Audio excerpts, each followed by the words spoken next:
He called at 2 a.m. for 3 years. Always the same line. I can't divorce her. You are the only sin this country forgives me. I did not cry.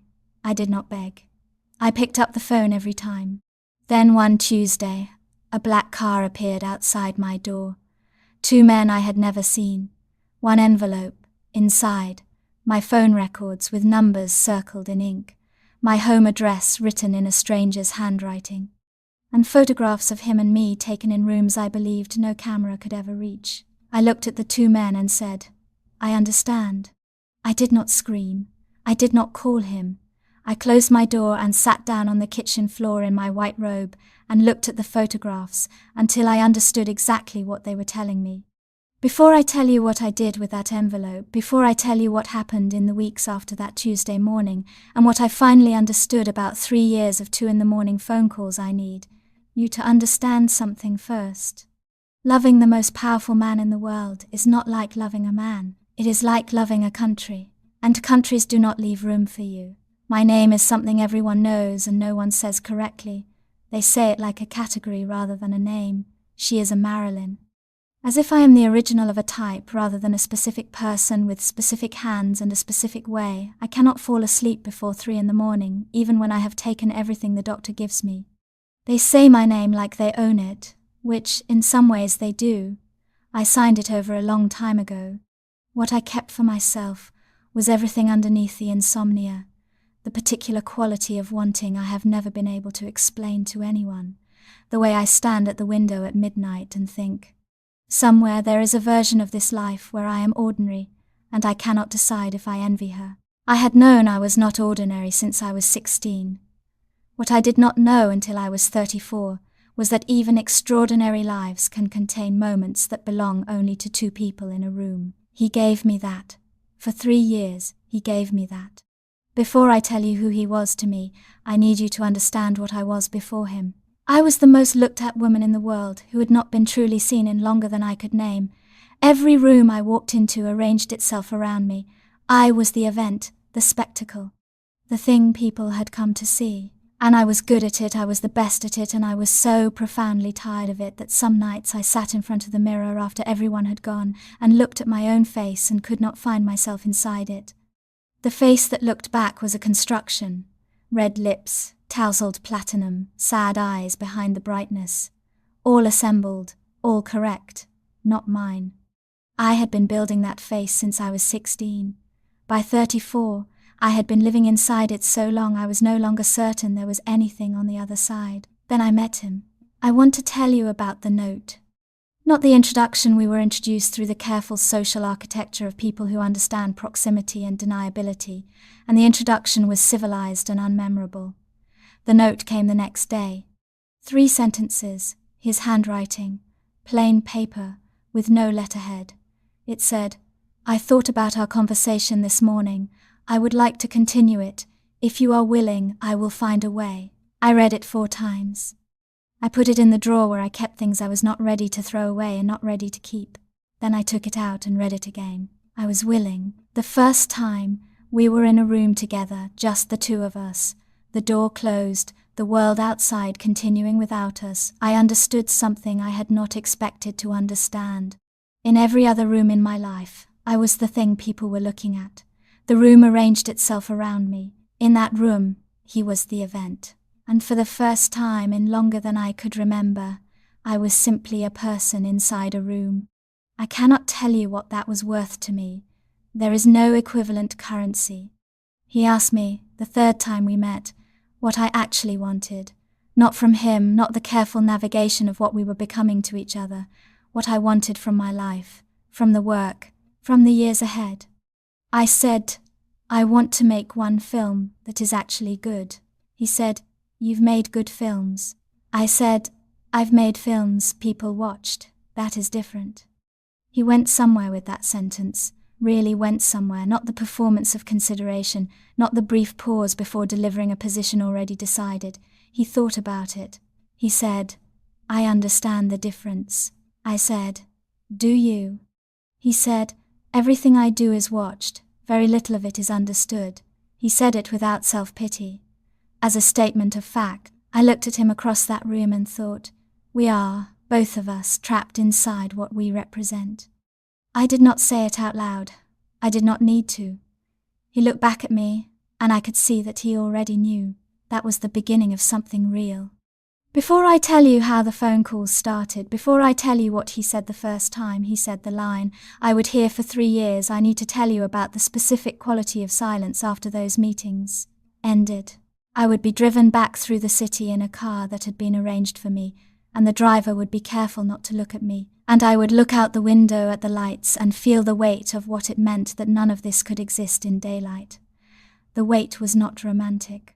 It was simply the weight of a truth that cannot be spoken aloud, which is heavier than most people imagine. I carried it constantly. After a while you stop noticing, but the weight does not go away. What I did not carry was the loneliness I had brought into those rooms. For the first time in years, when I was with him, I was not lonely. The phone call started after the 3rd meeting. He called at times that made no conventional sense, 2 in the morning, 3, once at 4:15 when I had finally fallen asleep. I would come awake to the ring with my heart going fast, the way hearts go when the phone rings at 4:15 and you do not yet know whether it is something wonderful or something terrible. With him it was always both, simultaneously. He had a way of starting conversations in the middle, as if we had already been talking and he was continuing. He would say, "I've been thinking about what you said," without specifying which conversation or which thing I had said, and I understood which one because we were that kind of connected, the kind that does not need the full sentence, only the necessary part. I want to tell you what those calls were like from the inside. Not the words, the experience of them. I would be lying in the dark, the pills not yet working, and the phone would ring and I would look at it on the nightstand and know before I answered. I always knew, not because the calls came at predictable hours, but because there was a quality to the ring. This sounds impossible, and I cannot explain it better than that. I just knew. I would answer, and there would be a moment of silence before his voice, the line being established, the machinery doing what the machinery did, and then he was there, very close, as if no distance existed between wherever he was and wherever I was lying in the dark. I thought sometimes about the people listening, not the ones he knew, about the protocol people, the ones whose awareness was managed. I thought about the ones below the protocol, the people in the machinery whose job was to document everything without being acknowledged as documenters. I thought about them hearing us talk about fear and loneliness and what the work costs, whether any of it reached them as human beings or whether it was simply data. I decided they probably filtered it. The human part was noise, the usable part was data. I thought about being someone's noise for 3 years and found, unexpectedly, that I was not particularly wounded by it. Before I tell you about the line he said for 3 years, I need to tell you what kind of man he was. Not the version the newspapers printed. The man I knew in those rooms and on those phone calls. He was the most powerful man in the world. I want to say that plainly because people sometimes soften it into something more romantic.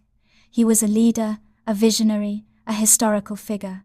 He was all of those things. He was also, specifically, the most powerful man in the world, and that is a different thing from being powerful in the ordinary sense. Ordinary powerful men carry their power like a possession, something they have acquired and maintain. He carried his like weather. It was not something he had. It was something he moved through and generated around him, and everyone who came near him felt it whether they wanted to or not. I had known powerful men before. The industry produced them in quantity: directors, producers, studio heads who moved through rooms the way empires move through continents. I knew the grammar of their attention, the way it landed on you like something being assessed rather than appreciated, the transaction underneath the warmth. His attention was different. Most powerful men look at you to confirm what they already know about you. He looked at me to find out something he did not yet know. That is a rarer thing than it should be. The line came the first time about 4 months in. I had said something about wishing things were different, about wishing we could exist somewhere other than the dark. Not a demand, not even a request. The kind of thing you say at 2 in the morning when the pills have not yet taken hold and the loneliness presses against the inside of your chest from the inside. He was quiet for a moment. Then he said, "I can't divorce her." I said, "I know." He said, "You are the only sin this country forgives me." I lay in the dark with the phone pressed to my ear, and I thought about that sentence for a long time, about what it meant that he had chosen to say it. About whether being called a sin that is forgiven was better or worse than not being mentioned at all. About whether the honesty of it was a gift or a complicated form of cruelty.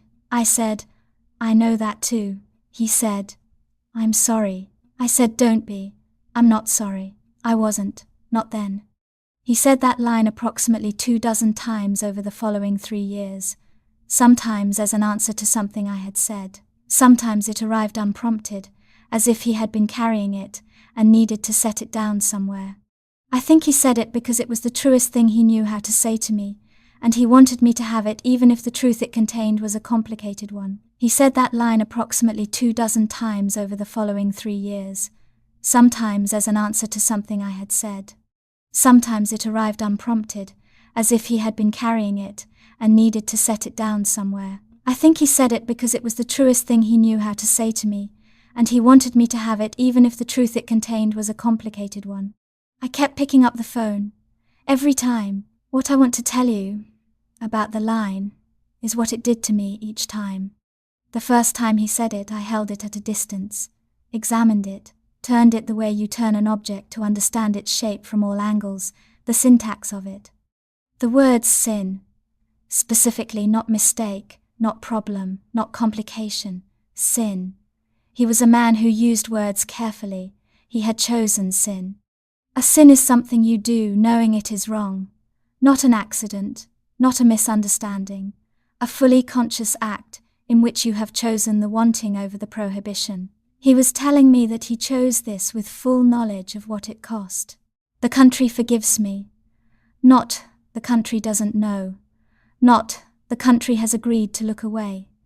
As if the role he played in public gave him a currency of moral grace that covered what he did in private. I was the sin, that part was clear. Not an abstraction, me, specifically. This woman who could not sleep, who was afraid in ways she could not quite name, who picked up the phone at 2 a.m. because the voice on the other end was the voice of the person who had looked at her most recently with the precision of genuine interest. The only sin this country forgives me. The only one. Not one of many, the only. That word told me something about the ledger he kept, about what he believed his life was permitted to contain. One sin, held carefully. I am not sure it is a comfort or a wound to be someone's only. Both, perhaps. The loneliness of being singular and the strange honor of it simultaneously. What I know is that his attention, when it was on me completely. Not distributed, not partial. When we were in a room together, he was not in the room and somewhere else simultaneously the way powerful men often are. He was in the room. I was the room. That does not arrive often in a life. When it arrives, you remember it clearly. I am telling you this so that when I tell you about the envelope and the 2 men and what I understood after, you understand that I am not telling you a story about being fooled. I am telling you a story about something real that existed in impossible conditions. Those are different stories. The difference matters. Before I tell you about the party, before I tell you about the spring evening and the room full of people and what happened when our eyes met across it, I want to tell you about what it felt like to be seen. I had been the most watched woman in the world for 15 years. Watched is not seen. I want to be precise about that distinction because confusing them is the error that cost me most of my 20s and the first part of my 30s. Watching is what the room does when you walk in. The arrangement around you, the attention directed at you, the performance of noticing. I was watched by 40 million people. On certain days I could feel the weight of it across the distance, the quality of mass attention, which is different from personal attention the way weather is different from a room. Seeing is what happens in a specific conversation between 2 specific people, in which one person looks directly at the other and finds them rather than the thing they represent. It requires the people to be small enough to see. 40 million people cannot see you. 3 people can see you, sometimes 1. He saw me. However the rest of it worked, however many rooms the machinery was in, however many people listened to us in the dark in those conversations, in those rooms, he was looking for me and he found me and he let me know he had found me, and I had not experienced that from a man since before the face was fully built. The face, I need to tell you about the face. It went on every morning and came off every night, and in between it was the thing that the world had agreed was me. Red and platinum and soft and sad and luminous and accessible and inaccessible simultaneously, the calculation of a woman who understood from very young that the world would not let her be both intelligent and beautiful if she did, not arrange the beauty in a particular way. Arrange it slightly foolish, slightly breathless, slightly more open than you actually are, and you can be as sharp as you need to be and the room will not feel threatened. I had been doing this since I was 17. He looked at me once early in one of the first rooms and said, "You're performing right now." I said, "I always perform." He said, "I know, but there's one underneath this one." I looked at him for a moment without saying anything. He said, "You don't have to show me if you don't want to." I said, "Most people don't notice." He said, "I spend a great deal of time in rooms full of people who are performing. You learn to look for the scene." I said, "I was not aware there was a scene." He said, "There is, right here." He gestured, loosely, toward my face, not touching it, just indicating the space between the projection and the person behind it. He said, "I can see it when you're thinking something you've decided not to say." I thought, "No one has ever said that to me." I said, "What am I thinking now?" He said, "You're deciding whether this is a door or a trap." I said, "Which is it?" He said, "I don't know yet, but I'd like to find out." I thought about that for 3 years, about whether it was a door or a trap. I think now it was neither. I think it was simply what it was, a room, with a window, through which you could see the outside but not go there, which is more than many people are given, which is not nothing. Before I tell you about the party, before I tell you what happened in that spring room when the world was watching both of us at the same time, I want you to hold all of that. The seam, the door or the trap, the only sin. All of it was true. All of it was real. And it was all happening in a building with no exits. The building had many rooms. Some of them were beautiful. Some of them were lit at 2 a.m. by the particular blue of a city that never fully sleeps, and in those rooms 2 people who belonged to completely different kinds of impossibility found each other and were, for the duration of the finding, briefly free. That is the whole of it. That is the story inside the other story. Before I tell you about the party, it was spring, a large party, the kind of political event where my presence on the guest list was a statement and my absence would also be a statement, and there was no option that wasn't a statement. I attended. I stood in the room with the particular careful attention I had learned over 3 years watching him at an angle, peripherally, never directly, never in a way that would allow the room to notice. He moved through the space with the ease of a man who has inhabited rooms like this his entire adult life. His wife was with him. I want to tell you about this carefully. I will not speak unkindly about her. She had not done anything to me. She had married a man before I existed in his life.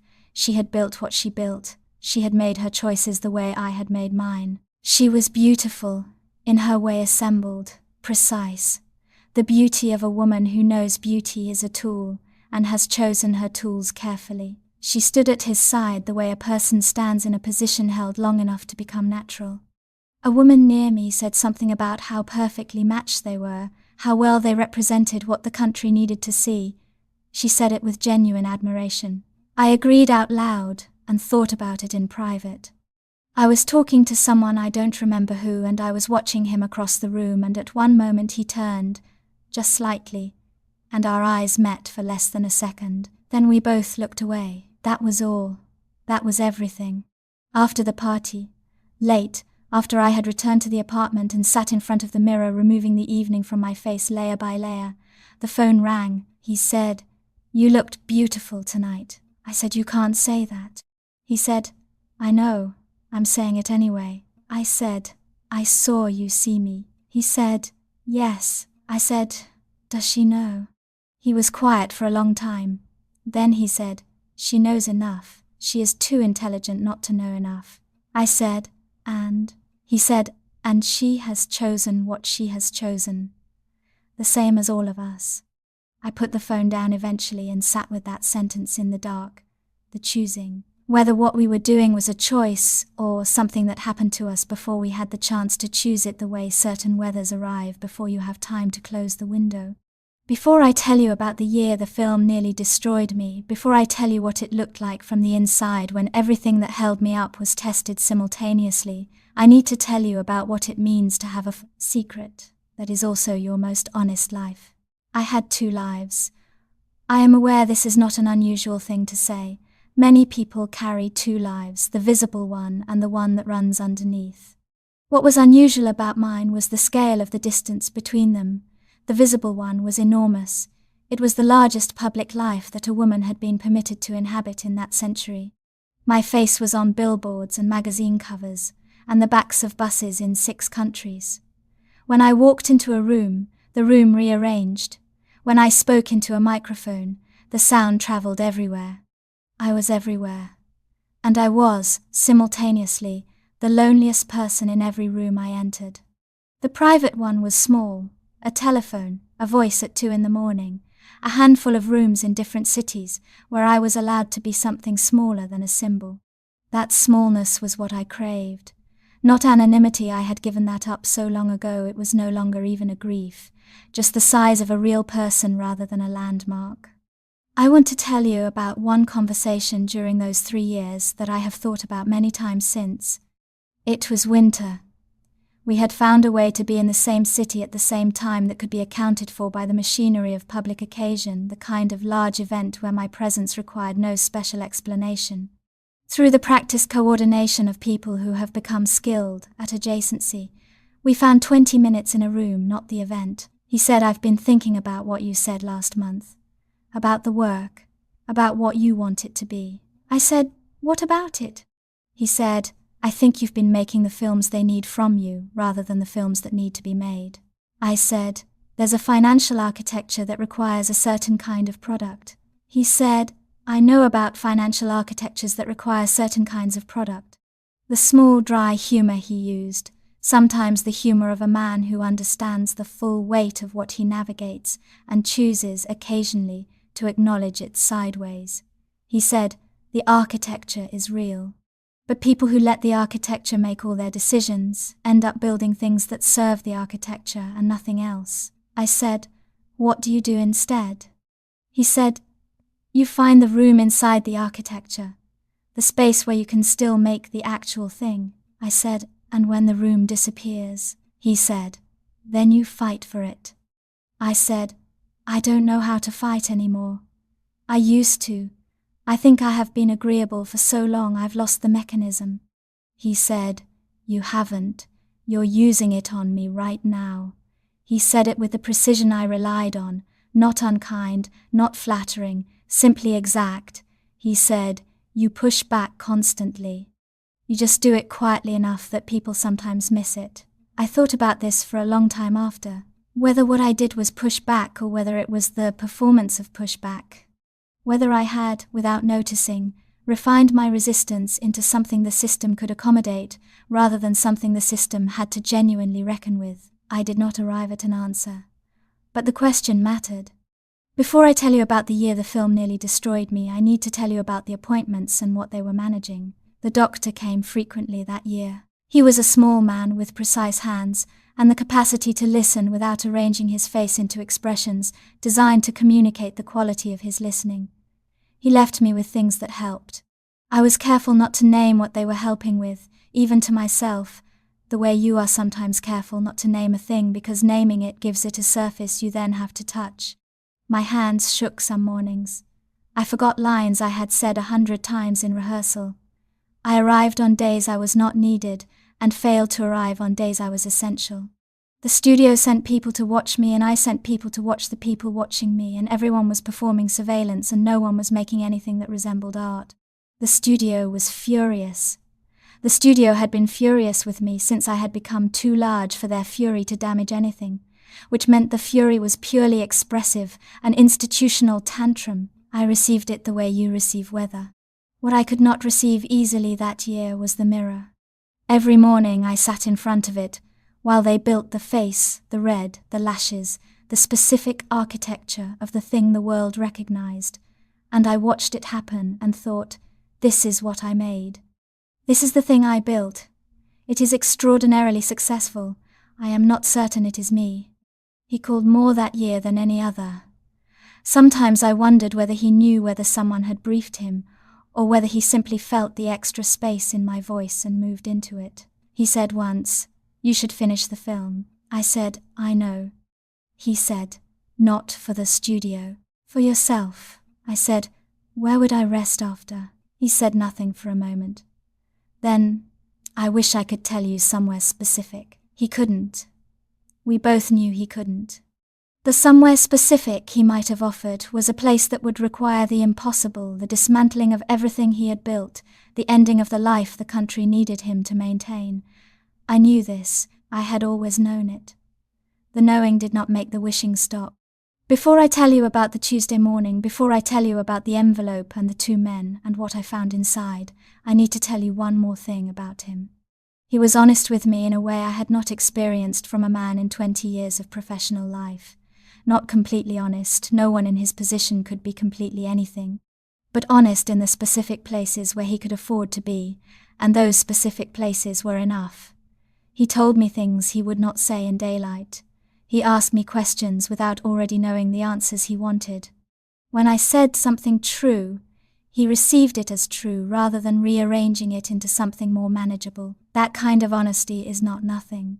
In a life built largely on performance and surface, and the careful transaction of images, finding one person who received you as real, even partially, even in shadows, even at 2 a.m. with the machinery of the state listening somewhere below, that was not nothing. It was, for 3 years, the most real thing I had.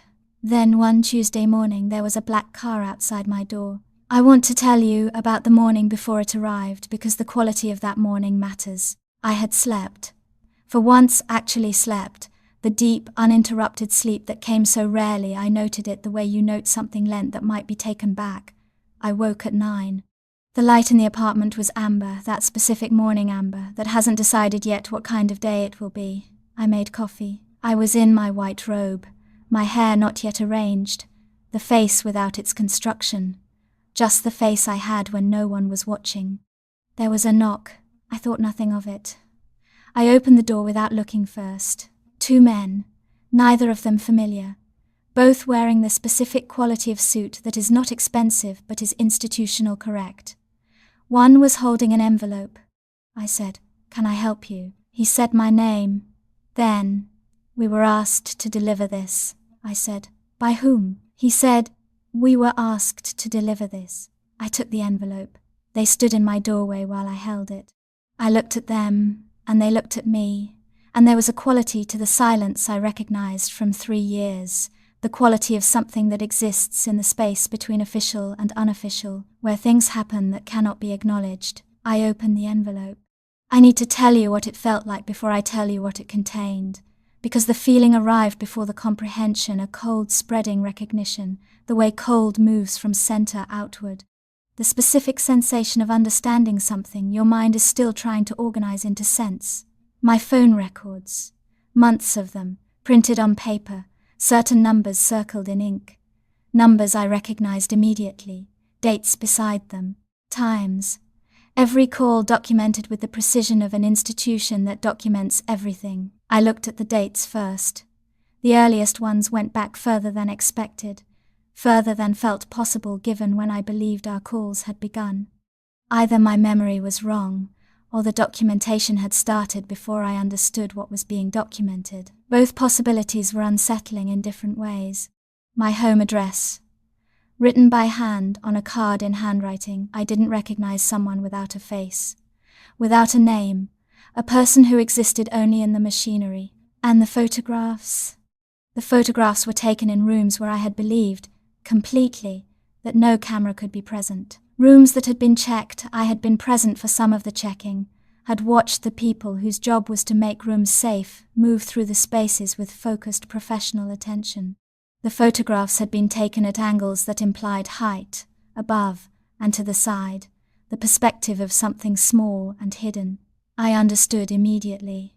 The checking of rooms had been performed by people who were part of the same system as the people doing the hiding. The checking was theatre. The theatre had been performed for my comfort. My comfort had been a management tool. The photographs were not explicit. I want to be precise about that. But they were unambiguous. They showed what they showed. They showed him and me in rooms we had believed were ours. He was recognizable. That was the point. That was the entire point. I looked up from the envelope. The two men were still standing in my doorway. I said, "What is this?" The one who had spoken said, "A courtesy." I said, "From whom?" He said, "From people who want to ensure that everyone continues to make good decisions." I looked at him for a long time. He had a face designed for not being remembered, not ugly, not handsome, not distinctive, the face of a category rather than a person. I recognized the quality. I had spent 20 years performing the opposite of it, and knew deliberate obscurity when it was directed at me. I said, "I understand." He said, "We hope so." They left. I closed the door and stood in the amber light with the envelope, and I understood, with the specific clarity that arrives only in moments of genuine shock, the full architecture of what 3 years had been. I sat down on the floor. Not the sofa, the kitchen floor, in my white robe, in the amber light. And I looked at the wall and thought about the first phone call and the note on plain paper in the room where I first felt like a person rather than an event, and the line he said 24 times, "I can't divorce her. You are the only sin this country forgives me." And I thought about what a sin is, exactly, and what the country's forgiveness of it actually protects. The coffee went cold. The amber light shifted to white. I waited until that night to call him. He answered on the second ring, which meant he had been expecting me, which meant he already knew about the envelope, which meant the envelope was not a surprise to the system, only to me. I said, "You knew." He said, "I found out this afternoon." I said, "Before or after they left my door?" A pause. He said, "I'm not entirely certain of the exact timing," which meant before. I filed this carefully, not as a wound, not yet, but as a fact, a piece of information about the architecture. I said, "Who sent them?" He said, "People who want to ensure certain situations remain managed." I said, "Am I a situation?" He said after a moment, "You are someone I care about very much, who has become visible in ways that create certain pressures." I noticed the language, the specific bureaucratic distance of it, care about, very much, visible, pressures. A man slipping from personal to institutional in the middle of a sentence without acknowledging the transition. I said, "That is a very careful way to say what you just said." He said, "Yes." I said, "Say it the other way." Silence. Then, "You are someone who matters to me, and the people around me are afraid of what happens if something that matters to me becomes something the world can see." I said, "And the photographs," he said, "were a message to both of us." I said, "What is the message to you?" He said quietly, "That they can see everything, that there are no rooms that belong only to us, no rooms that belong only to us." I sat with that for a long time. Not just the surveillance, not just the photographs. The implication that every conversation, every silence, every moment I had believed was ours, all of it had been, at every point, available to observation. We had never been in a room alone, not once in 3 years. I said, "Were you going to tell me?" He said, "I was trying to find the right way." I said, "There isn't one." He said, "No, there isn't." He sounded different that night, not the assured man of the 2 a.m. calls. He sounded like a man who had looked at something directly and found it harder than expected. I said, "What happens now?" He said, "I think we both know." I said, "Say it." He said, "I can't divorce her, and I cannot. I am not able to. I cannot protect you from the people who need to protect me." I said, "So they will keep sending envelopes." He said, "Unless there is nothing left to put in them." I heard the full architecture of that sentence, the conditional, the direction of the thing he was not saying directly, because saying it directly would require him to be the kind of man who ends things, rather than the kind who allows them to become impossible until the other person makes the ending. I had been the other person in endings before. I knew what it felt like from the inside. I said, I understand. He said, I am sorry. He said it the way he had been saying it for 3 years, the honest sorry. The sorry that knows what it is sorry about and does not ask for absolution. That was the thing about him I could never stop respecting, even when I wanted to, the honesty. The way he did not dress the truth in better clothes. I said, don't be. You gave me something real. That is more than most people manage. He said, you deserve more than something real. I said, most people don't get something real. I'm not ungrateful. We talked for another hour. Not about the envelope, not about the photographs or the men or the pressures. We talked the way we had always talked in the best versions of those late calls, sideways and specific. The way two people talk when they know each other's minds well enough, they don't need the connective tissue. He told me something he was afraid of that he had not said to anyone else. I told him something true about the work and what it had cost me and what I still believed it was for. At some point it was past 2 a.m. He said, I have to go. I said, I know. He said, I will call. I said, I know. He said my name. The real one, the one underneath the other one. The name that was mine rather than the country's. He said it the way he said it sometimes, quietly, with the care of a person holding something they know is fragile. I said, good night. He said, good night. I put the receiver down. Before I tell you what I did with the photographs, before I tell you what I kept and what I let go and what I understood in the weeks that followed, I need to tell you something about the 3 years themselves. They were real, not sustainable, not safe, not simple, but real. In the way that very few things in a life built largely of performance ever become real. He had been real with me, as real as he could be, as real as a man in that position in that world at that time was capable of being with anyone. And I had been real with him, which was rarer for me than the world would have imagined. The Marilyn the world knew was warm and open. The person underneath was careful, contained, specific about what she trusted and to whom. I had trusted him. That was real too. What I understood in those weeks after the envelope was the full shape of what I had been living inside. I understood that I had spent 3 years loving a man who was simultaneously the most present and the most absent person in my life. Present in the ways that counted most in conversation, in genuine attention, in the specific quality of being known. Absent in the ways that also count in daylight, in public, in the rooms that exist in the world rather than in the shadows the world does not see. I understood that the envelope was not an attack. It was a clarification.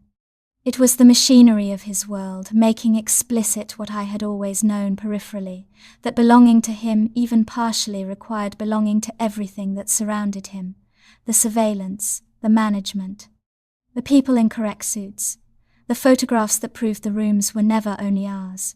I also understood something about myself that I had been circling for years without landing on directly. I thought about the 3 failed marriages, about the specific quality of the men I had chosen, powerful, unavailable, belonging to something larger than our private world. The playwright who belonged to his work, the athlete who belonged to his sport, now the man who belonged to his country. The pattern was visible to me now in a way it had not been before. My doctor had said something like it, carefully, in the clinical warmth of his practice. The people who cared about me had said versions of it in less clinical language. I had not been ready to hear it. I was beginning, slowly, to be ready. Before I tell you what I did with those photographs, before I tell you what I kept and what I let go, I want to tell you about the days between the envelope and the last call. I did not collapse. I want to say that plainly because the story I am inside tends to produce a certain kind of ending, and the ending people expect for a woman like me, the symbol, the impossible image. The dream the country told itself is not this kind of ending.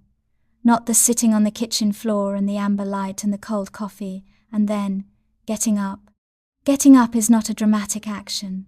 That is perhaps why it does not appear much in the versions of this story that other people tell. But I got up, and in the weeks between the Tuesday and the last phone call, I did several things that I want to tell you about because they matter more than the dramatic version does. I called someone I trusted. Not him, someone outside the system, outside the machinery, someone whose life did not intersect with the things that had been photographed. A woman I had known since before the face was fully constructed, since before the body became public property, someone who remembered when I was still assembling myself, rather than performing a finished thing. I told her not everything, some things I would not say aloud even to her, but enough. I told her about the 3 years. I told her about the envelope. I told her what I understood about the architecture of what I had been living inside. She listened. She did not say the things people say when they want to seem helpful, the advice dressed as observation, the implication that you should have known better, the gentle repositioning that puts them in the position of clarity and you in the position of having been deceived. She said, "Are you safe?" I said, "Yes." She said, "Are you sleeping?" I said, "Not well. The same as always, maybe a little worse." She said, "What do you need?" I said, "I don't entirely know yet. To understand the shape of things first." She said, "Then take the time to understand the shape, and when you know what you need, tell me." That conversation cost me nothing and gave me something I could not name, precisely something in the range of being witnessed, being a person who another person had seen rather than an image that a million people had looked at. I thought about that distinction for several days. The looking and the seeing. The world had looked at me since I was 19. I could count on one hand the number of times in 2 decades someone had looked at me and found me the specific person, with the specific fear and the specific wanting and the specific exhaustion underneath the brightness rather than the thing I had learned to project. He had found me. That was what I could not discount even in the midst of understanding what the envelope meant. Whatever the system had done, whatever the machinery required, whatever there was no room for in his life, he had, in those rooms and those calls, found me. I had felt found. That was real. The finding does not disappear because the circumstances around it are impossible. I thought a great deal that week about what impossible circumstances do to real things. My conclusion was, they don't unmake them, they make them harder to hold. The difficulty of holding is not the same as non-existence. I also thought about the people who had listened to us, about what it meant that 3 years of conversations, real conversations, the kind that crack things open, had been available to ears whose job was documentation, about whether any of it reached them as human beings or whether the system had trained them past that, about the specific cruelty of having the most honest version of yourself heard only by people who cannot respond to it as honest. I found, examining this, that I was less angry than I expected to be. Not because the anger was absent, it was present, a cold, specific anger at the specific fact of the photographs, at the men on the doorstep, at the management of me as a situation rather than a person. But underneath the anger was something older and larger and more settled. The understanding that I had chosen this, not naively, not without knowing its nature. I had chosen, 3 years ago when I took the note from the drawer and said yes, to step into something with no walls. You cannot be angry at a corridor for not being a room. I had known, from the 2nd month, what the corridor was. I had chosen to walk in it anyway. The anger I had access to was targeted at the envelope specifically, at the men specifically, at the decision someone had made to clarify the terms in the most ungentle way available, not at the 3 years themselves, not at him. There was one morning near the end of that week when I did what I had not let myself do since the Tuesday. I took out the photographs, not to examine them for evidence or threat. I understood both. I looked at them the way you look at something you want to commit to memory before it is gone. The rooms in them were recognizable. The 2 people in them were recognizable. What was visible, beyond the obvious documentation of 2 people in a room, was something I had not expected to find, evidence of ease. In photograph after photograph, regardless of what we were doing or saying, we were at ease with each other. The specific physical ease of people who are not performing for each other. Shoulders dropped, heads angled toward rather than positioned for presentation. The subtle bodily vocabulary of genuine comfort. The people who had taken these photographs had intended them as a threat.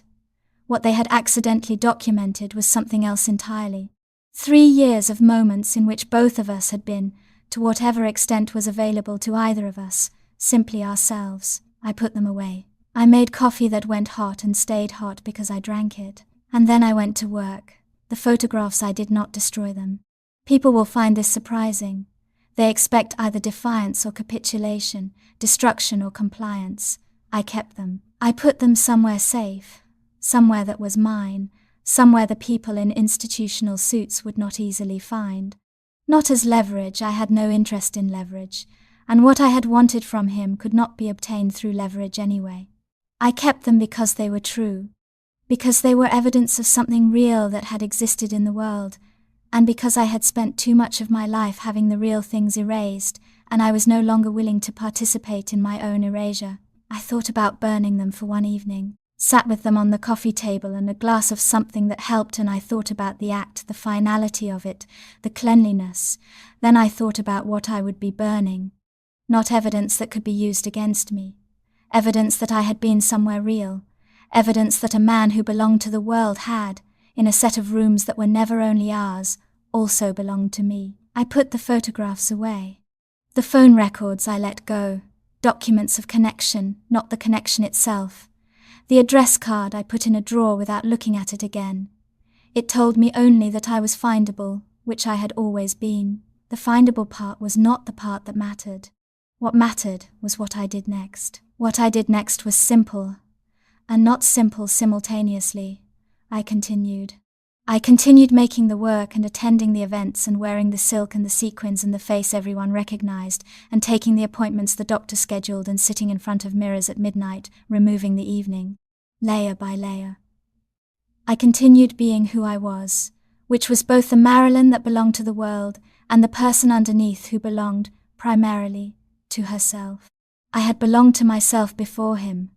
I belonged to myself after. The 3 years in between were a parenthesis, enormous, real, costly, valuable inside a life that was mine. He called a few more times in the weeks that followed. Shorter calls, not cold, not distant, but contained in a way the earlier calls had not been. We were both adjusting, both learning the shape of whatever we were to each other now that we had agreed, without quite saying so, that the shape of before was no longer available. He said once, on one of those later calls, "I think about you." I said, "I think about you too." He said, "I want things to be different than they are." I said, "So do I.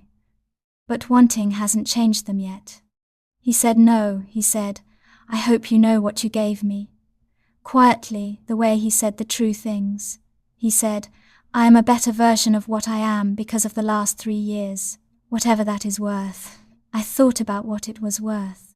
I thought about the phone calls and the rooms and the conversations at 2 a.m, and the moment our eyes met across the party and both of us looked away, and every instance of being real with another person that those 3 years had contained.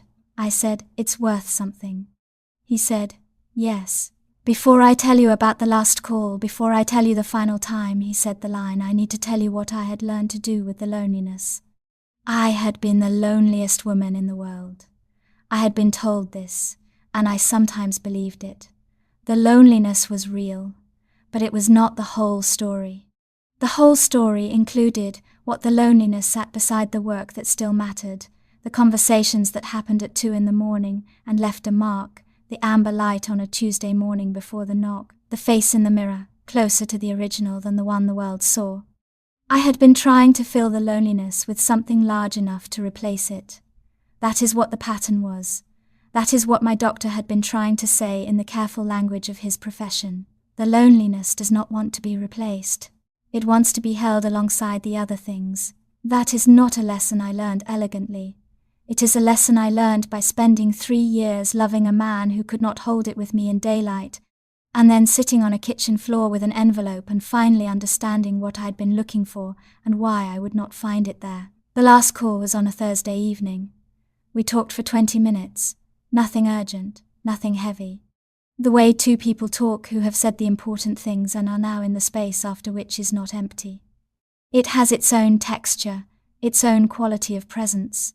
He asked about something I had mentioned in an earlier call, a project I was considering. I said I was still thinking. He said, "That's different from how you used to answer." I said, "Maybe I am different from how I used to be." He said, "I think so too." He said it the way he said observations, not to flatter, simply to note. Before he got off the line, he said, I can't divorce her. I said, I know. He said, you are the only sin this country forgives me. I said, I know that too. He said, I'm sorry, that's not more. I said, it's what it is. It was always what it was. He said, yes. I said, take care of yourself. He said, you too. He meant it. I could hear it in the specific quality of 2 words, the care that was in them, real care, the kind that does not disappear because circumstances require it to remain private. I said, I will. I put the phone down. The apartment was quiet, late. The light was the specific blue of a night that has decided to be still. I sat for a while in the stillness and felt the shape of what 3 years of loving an impossible man had left inside me. Not emptiness, not damage, not the wreckage I might have expected. Something more complicated, a mark that was not entirely a scar. A kind of knowing I had not had before and would not trade, even accounting for the envelope, even accounting for the men on the doorstep, even accounting for everything the system had required of both of us. He had loved me, I had loved him. Neither of those things was simple, and both of them were real. I got up. I went to the window. The street below was doing what streets do late at night, a car moving slowly, a figure walking with hands in pockets, the ordinary life of a world that does not know what happens in the rooms above it. The real things, I thought. Even in the dark, even without a name, still real. I am still here. After everything, the world's eyes on me, the system's eyes on me, the rooms that were never only ours, the envelope on a Tuesday morning, and the men who delivered it, and the photographs that proved the impossibility of private space when you love a man who belongs to history. I am still here. The woman underneath the name, the face underneath the face, the person who is afraid she is not real, who was told once by a man who understood exactly what that felt like, that he knew. That knowing happened. That was real. It does not require daylight to have been real. I turned away from the window. I went to the bedroom. I turned on the light and sat on the edge of the bed and picked up the phone and set it down without dialing. Then I took the things the doctor had left me and lay back, and looked at the ceiling and waited for the particular mercy of sleep. The telephone sat on the nightstand, cream-coloured, cord curling to the wall. It might ring, it might not. Both possibilities lived in the same space, the way they always had for 3 years. But tonight something was different. Tonight I was not waiting for it. That, I understood as I closed my eyes, was the whole distance. Not that the love was over, not that the line had stopped being true, only that I had stopped organizing my life around the spaces between the rings. I closed my eyes. The street below continued doing what streets do. The telephone did not ring. For the first time in 3 years, that was enough.